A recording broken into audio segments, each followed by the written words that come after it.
Hi hello good morning. Welcome back to my channel. कैसे हो सब लोग? अच्छा है। चलो आज पढ़ेंगे हम స్పోకెన్ హిందీ క్లాసెస్ में ఇంకొక మెయిన్ టాపిక్ ఇది. లాస్ట్ క్లాస్లో కూడా మెయిన్ టాపిక్ అన్ని మెయిన్ టాపిక్స్ అంటే అన్ని మెయిన్ టాపిక్స్ కాదంటే మనం మాట్లాడేటప్పుడు జనరల్గా చేసే మిస్టేక్స్ వాటిని మాత్రం మెయిన్ టాపిక్గా చెప్తున్నాను. ఓకే, లాస్ట్ క్లాసెస్లో మనం స్త్రీలింగి పుల్లింగి యొక్క వేరియేషన్ ఎలా చూడాలని చెప్పాను. ఈ క్లాస్లో మనకు వచ్చేసి ఏంటి అంటే ఫస్ట్ హై, హూ, హో అనే ఒక హెల్పింగ్ వెర్బ్స్ని మనం హెల్పింగ్ వెర్బ్స్ని ఎలా యూజ్ చేయాలి సెంటెన్సెస్లో, ఎక్కడ అవి యూజ్ చేయాలనే దాని గురించి చెప్పుకుందామండి. ఓకేనా? సో సెంటెన్స్ ఎండింగ్లో హై ఎప్పుడు యూజ్ చేయాలి, హూ ఎప్పుడు యూజ్ చేయాలి, హో ఎప్పుడు యూజ్ చేయాలి అనే దాని గురించి డిఫరెన్సెస్ ఈ క్లాస్లో చెప్పుకుందాం. ఈ క్లాస్ మీకు బాగా అర్థమైనట్లయితే నెక్స్ట్ చెప్పబోయే కాలాల డిఫరెన్స్ అనేది మీకు ఈజీగా అర్థమవుతుంది. అంటే భూతకాల, వర్తమానకాల, భవిష్యత్ కాలాలు అనేవి ఈజీగా అర్థం చేసుకోగలుగుతారు. సో ఓకే, ఫస్ట్ సో ఇందులో చూడండి, మీకు స్టార్టింగ్ మై అంటే ఎవరు? నేను. నా గురించి చెప్పుకునేటప్పుడు ఎండింగ్లో ఎప్పుడు కూడా హూ అని మాత్రమే యూజ్ చేయాలి. నేను అని ఎప్పుడైతే మీరు సంబోధిస్తారో అలాంటప్పుడు 100% మీకు ఎండింగ్లో హెల్పింగ్ వర్బ్ ఏమొస్తుందండి? హూ.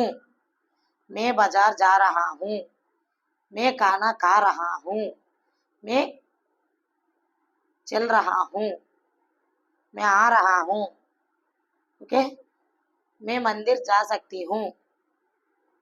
అలా అనమాట. అంటే ఎలా అని ఇచ్చండి, స్టార్టింగ్ కర్త ప్లేస్లో మై అని ఉందా, ఎండింగ్లో మనకి హూ అని పెడతాం, చెప్పేటప్పుడైనా రాసేటప్పుడైనా.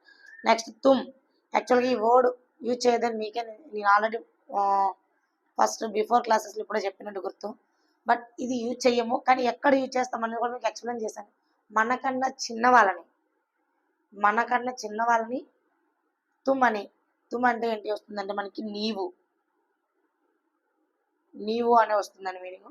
సో నీవు లేదా నువ్వు అని ఎప్పుడైతే యూజ్ చేస్తామో అటువంటిప్పుడు ఆటోమేటిక్గా కర్త ప్లేస్లో ఏమొస్తుందని మనకి తుమ్కి మనకి ఎప్పుడు ఎండింగ్లో హో. ఓకే, తుమ్కి ఎండింగ్లో ఏమొస్తుందని మనకి హో. తుమ్ సో రహా హో, తుమ్ ఖానా ఖా రహా హో, హో అనేదాన్ని తుమ్ జా రహా హో. సో ఇలా మనం ఎండింగ్లో హో అనేది. కానీ యాక్చువల్గా ఫుల్ ఫ్లెడ్జ్డ్ హిందీ వచ్చేటప్పుడు ఇవి లేకుండానే మాట్లాడేస్తారు. యాక్చువల్గా అది మనం కొని చేయొచ్చు అనుకోవచ్చు, లేదా అది ఏంటి అంటే కంటిన్యూషన్గా వెళ్ళిపోతుందని అనుకోవచ్చు.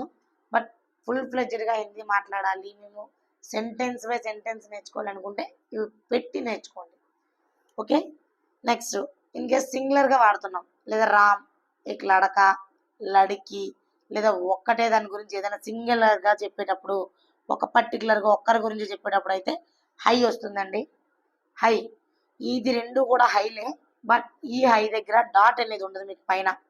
ఓకే, అబ్జర్వ్ చేసినట్లయితే పైన మీకు డాట్ అనేది రాదు, ఓన్లీ హై పైన హై ఒకటే, హా పైన హైకి మాత్రం వస్తుంది, అంతే, ఇంకేం ఉండదు. సింపుల్. ఇది ఒక సింగులర్ గురించి, అతడు లేదా ఆమె, లేదు అంటే ఏదైనా particular names. Okay, next one plural. Plural అంటే ఏంటి మనకు తెలిసిందే కదా, మేము, మనము, వాళ్ళు, వీళ్ళు, ఎక్కువ మందిగా ఏదైనా ఒక గ్రూప్గా ఉండేటప్పుడు చెప్పేదాన్ని ఏమంటాం మనం? ప్లూరల్గా చెప్తాం అనమాట. ఈ ప్లూరల్లో ఏంటి అంటే మనం సేమ్ హైయే, బట్ ఇక్కడ ఒక చిన్న డాట్ పెడతాం అంతే. అర్థమైందా? సో ఇది మీకు ఒక 4 సెంటెన్సెస్ కూడా దీనికోసం రైట్ చేశాను చూడండి మీరు ఒకసారి. ఒకే దాన్ని ఎలా రాస్తాము? మై యూజ్ చేశాను ఇక్కడ నేను. కర్త ప్లేస్లో ఏం పెట్టాను? మై. సో మే హైదరాబాద్ మే రహతీ హూ లేదా రహతా హూ. మే హైదరాబాద్ మే రహతీ హూ. ఇక్కడ త్రిల్లింగా పుల్లింగా అనేది చూసుకొని అప్పుడు తీ లేదా తా అనేది పట్టుకోండి. మే హైదరాబాద్ మే రహతీ హూ. హూ వచ్చింది కదండి ఎండింగ్లో. సో నేను హైదరాబాద్లో ఉంటాను. నెక్స్ట్ తుమ్ అనేదాన్ని చూడండి, కర్త ప్లేస్లో తుమ్ అనేది యూజ్ చేశాను. సో ఎండింగ్లో ఏం రావాలి మీకు? ఓ, మధ్యలో ఏమని పెట్టండి, ఎండింగ్లో ఇది. నెక్స్ట్ సెంటెన్స్ ఫిల్ చేయండి. తుమ్ క్యా కర్తే హో, తుమ్ క్యా కర్తే హో. Okay, next so third one singular అన్నాను కదండి ఇక్కడ, స్వాతి. ఓకే, స్వాతి. స్వాతి హైదరాబాద్ మే రహతీ హే. స్వాతి అనేది అమ్మాయి కాబట్టి తి అని వచ్చింది కాబట్టి అమ్మాయి నేమ్ కాబట్టి ఇక్కడ తి అనే నేను ఇక్కడ 2 క్లాసులు మీకు ఒకేసారి ఎక్స్ప్లెయిన్ అవుతున్నాయి చూడండి. సో స్త్రీలింగం కాబట్టి ఇక్కడ మీకు ఈకి మాత్రం ఇచ్చేసాను. సో స్వాతి హైదరాబాద్ మే రహతీ హే. హైకి నేను ఇక్కడ ఎలాంటి డాట్ యూజ్ చేయలేదండి, సింపుల్గా హై పెట్టాను అంతే. సో స్వాతి అనేది సింగులర్ కాబట్టి హైతో ఎండ్ చేశాను. स्वाति हैदराबाद में रहती है. स्वाति कहाँ रहती है? स्वाति हैदराबाद में रहती है. నెక్స్ట్ ప్లూరల్ హమ్. హమ్ అంటే మేము లేదా మనము. సో మేము హైదరాబాద్ మే రహతే హే. చూడండి హమ్ అనేది ఇక్కడ మీకు ప్లూరల్లో ఉంది కాబట్టి ప్లూరల్లో అది కూడా నేను ఏం తీసుకున్న పుల్లింగం కాబట్టి ఇక్కడ ఏకి మాత్రం ఇచ్చేసాను. హమ్ హైదరాబాద్ మే రహతే హే.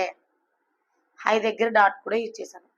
చూడండి ఒకసారి 4 మీరు అబ్జర్వ్ చేసినట్లయితే మై వచ్చినప్పుడు హూ వాడాను, తుమ్ వచ్చినప్పుడు హో వాడాను, సింగులర్ వచ్చినప్పుడు హై వాడాను, ప్లూరల్ వచ్చినప్పుడు హై దగ్గర డాట్తో ఇచ్చేసాను. ఇదండి మీకు హైకి హూకి హోకి ఉండే ఒక వేరియేషన్. సో ఈ వేరియేషన్ వచ్చినట్లయితే మీరు నార్మల్గా సెంటెన్సెస్ అన్నీ కూడా ఈజీగా చెప్పగలుగుతారు. అంటే స్టార్టింగ్ చేయడమే కాదండి, మనకు ఒక సెంటెన్స్కి ఎండింగ్ చెప్పడం కూడా రావాలి. ఓకేనా. సో గేమ్ ఎవరు స్టార్ట్ చేసినా పర్లేదు, ఎండింగ్ మాత్రం మనమే చెయ్యాలన్నట్టు. సో స్టార్టింగ్ వీడియో ఒక సెంటెన్స్ ఎవరు ఎలా స్టార్ట్ చేసినా దాని యొక్క ఎండింగ్ సూటబుల్గా ఉండాలి. సో ఇది ఓకే. ఐ హోప్ అందరికీ అర్థమైంది అనుకుంటున్నాను ఈ వీడియో. Thank you for